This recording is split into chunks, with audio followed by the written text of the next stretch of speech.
Hey everyone, it's Peter. This week we're going to try to answer the question, why are so many physicians turning to side hustles? So stay tuned and enjoy. Welcome to the Passive Income MD podcast, where we talk about creating your ideal life through multiple streams of income. I'm your host, Peter Kim. If you enjoy hearing about this stuff, make sure to hit subscribe so I can bring it to you every week. Now let's get on with the show.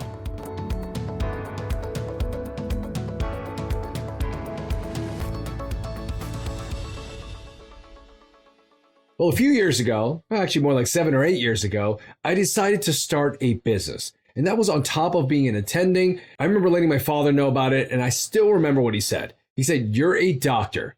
Focus on being a doctor. Why would you ever want to do something else besides being a physician?" I think he was worried about me. I think he was worried that I was tossing aside all of those years of education, training, and focus, and everything I was planning to do, that I was tossing all of it aside to start a business. And I assured him, no, this is something I'm going to do just as an additional thing in my spare time, on the side, just something that was there to scratch my creative itch. It's something I had always been thinking about, especially growing up in college. I always had some sort of entrepreneurial itch, and this was some way for me to kind of get that creative outlet going. Well, that side business started to grow. It was a business called Curbside Real Estate. It started creating some real income. It led to some other ideas, some other opportunities. I even started a blog. Many of you know a blog called Passive Income MD, which became a business on its own.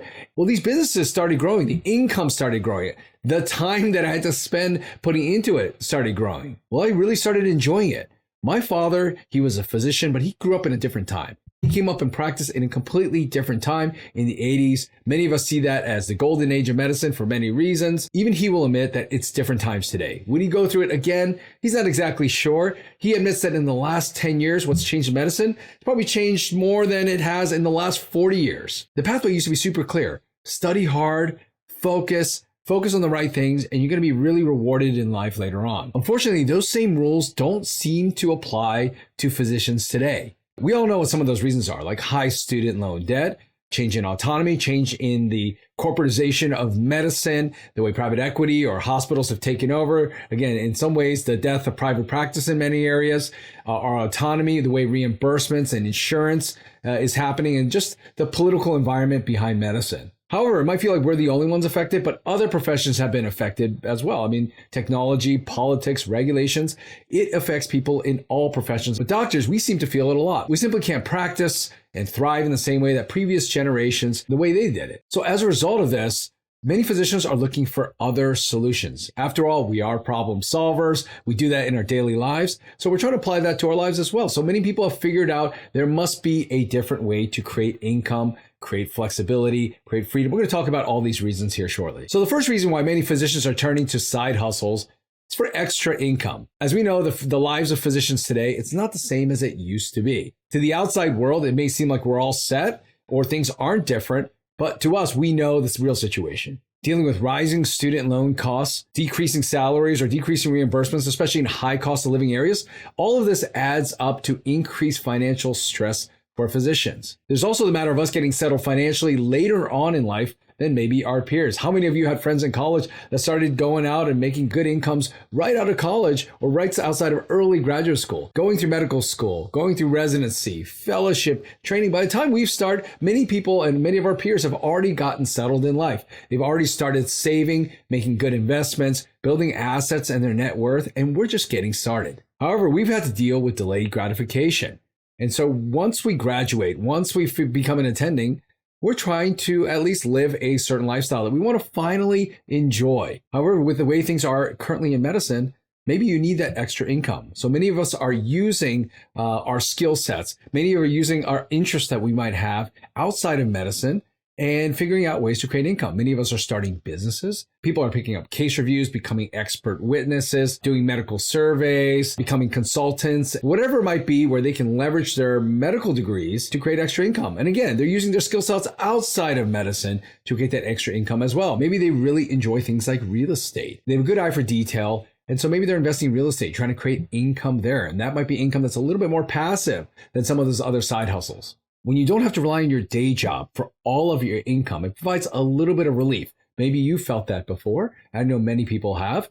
And it helps you really enjoy your life in medicine even more when you're able to create extra income from these side hustles. Number two, maybe they're trying to scratch that creative itch. People often look at doctors as one-dimensional type people. They look at us and they look at our degrees. We are doctors. What we do day in, day out is probably most of our identity and how we spend our time. And we've dedicated so much of our lives to getting where we're at and focused on one specialty or one area of expertise. But that doesn't mean that's the only talent we have or the only abilities that we have. Many of us don't have the time or just haven't had the time to pursue those other interests. But there are some people that are able to do that. Take those outside interests, those hobbies, whatever it might be, their skills or talents outside of medicine, and make extra income from it. That's like a bonus. These physicians are doing really creative things. Like some are artists, some are writing, some are playing music and creating music. Taking all of these creative outlets and talents that they have to create extra income is fun for people. And maybe it uses a different side of the brain for them. Many people see it as therapy. The money is important for sure, but to many of these people, the reason they're doing a side hustle is for that creative outlet, and that can mean a lot to many people. All right, next, maybe people have a side hustle because they want the diversification and they want that hedge or security from that. I've learned that medicine doesn't quite have the security in that job that it once might have had.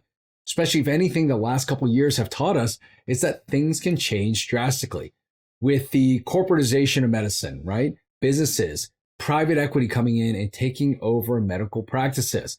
That has changed a lot of things.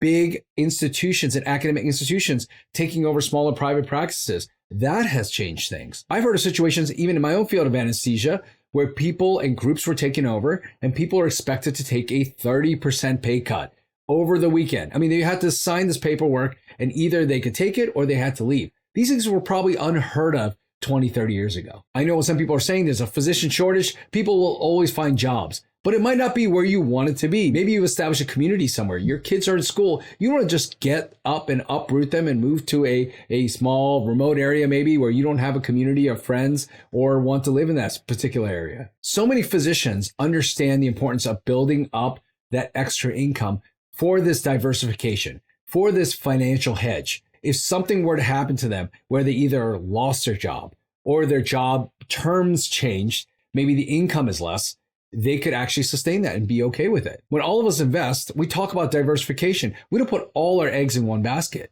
But when it comes to our income, how many of us are actually doing that with our doctor income? We're relying on it 100% to sustain the lifestyle that we have or the lifestyle that we want. So what do many people do? They create businesses. They invest in real estate. They create cash flow so they can pay for their expenses outside of medicine. The beautiful thing about creating that extra income stream, again, you don't have to rely on medicine 100%. And that can be a powerful thing when things change in this world. And we all know things will change. There's something powerful to having that financial security. Some physicians are creating extra income because they're planning their exit. We've all probably heard a ton about burnout today. The number of physicians that experience burnout on a daily basis, some say up to 50% experience signs and symptoms of burnout. I don't know exactly what the numbers are in your field. I think it is very field dependent, but there's no doubt that it is something that is part of our culture today, especially in medicine. There's so many reasons behind it. I don't want to simplify things, but one of the large reasons and one of the big reasons is that people feel trapped in their current situation. Things have changed for the worse and people feel powerless. Many of them would love to leave their current situation, but they just can't do it financially. They can't take that risk. And this is especially for people that want to leave medicine. Maybe they've had a good career or maybe they've had enough time at it and they want to transition into something else. So many people build up that side hustle, invest in real estate, again, create extra additional cash flow, knowing that there is an exit for them sometime. Maybe it's not a full-time exit, maybe it's a part-time exit, but they want to change what the time looks like that they spend in medicine today. The ability to work as much as you want, how you want, where you want, I think that has a lot to do with burnout. And so changing that situation can really alleviate some of those symptoms for some people. The hope is that many people reconnect to that passion that led them to medicine in the first place. Being able to practice when you want on their own terms, it might change the way they look at their job and profession. And that's the hope. So as you can guess, I'm a big fan of the side hustle. There are so many amazing benefits that come along with it. We've even created a list for many physicians called the List of Physician Side Hustles. You can Google it. It's on our site, Passive Income MD. We talk about it a ton on our communities. If you're a physician, you should absolutely think about joining Passive Income Docs. We talk about different side hustles, different opportunities to create extra income. The more we can help each other come up with ideas, share resources, the better off we'll be as a community. If you want to work part-time, or you want to change the way your practice is, if you want to change the way you accept insurance, if you want to change where you practice, how much you practice, whether you want to take call or not, all of these things can be made possible by creating that income outside of medicine, by having that side hustle. The funny thing is many physicians that are totally financially free, what do I see from them? They actually continue to practice medicine. Maybe they don't work as hard or as much as they did before, but they still continue to give back because it's something that they were passionate about when they first started, and they were able to reconnect to that. The hope is that you practice medicine on your own terms, that you enjoy it, and you do it because you're passionate about it and you want to really serve others. It's all about having the ability to choose. Again, that's my hope for anybody who's watching or listening to this, that you have the choice to live life on your own terms. A lot of great things have happened for me. I'm still constantly learning, but a lot of that has to do with the side hustles that eventually became main hustles and main businesses for me. It's funny, now when I talk to my father, he comes back and he asks me constantly, how are those businesses doing? It's funny to see it all come full cycle. Let us know how we can continue to support you. Talk again soon. Enjoy the show? Let me know by dropping a review in the podcast app you're listening to us in. And if you haven't already, make sure to hit subscribe. Are you a part of our community yet? Join thousands of physicians who are also on this journey to creating their ideal lives through multiple streams of income. You can join us on our Facebook group, Passive Income Docs, and you can always learn more at our website, passiveincomemd.com. Thanks again for allowing me to be a part of your journey. See you next time.